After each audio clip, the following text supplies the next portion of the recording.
لاہور سے اغوا ہونے والا 2 سالہ بچہ 32 سال بعد اپنے والدین سے ملا۔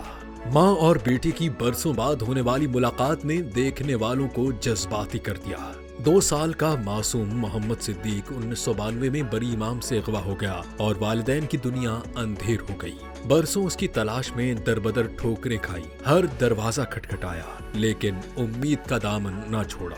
اغوا کاروں نے اس کا نام بدل کر محمد آصف رکھ دیا، مگر والدین کے دل میں وہ ہمیشہ صدیق ہی رہا۔ محمد آصف نے بتایا کہ بچپن سے دل میں ایک ہی خواہش تھی کہ کبھی اپنے اصل ماں باپ سے ملوں، ان کو چھو سکوں، ان کی گود میں سر رکھ سکوں۔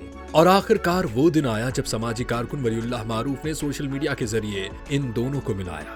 وہ لمحہ جب ماں نے برسوں بعد بیٹے کو سینے سے لگایا، باپ کی آنکھوں سے بے ساختہ آنسو بہنے لگے۔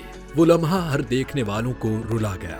ماں نے کہا، کوئی دن ایسا نہیں گزرا جب ہم نے تجھے یاد نہ کیا ہو، ہم نے صرف اللہ سے صبر مانگا۔ یہ ملاقات 32 برسوں کے دکھوں کا مرہم بنی۔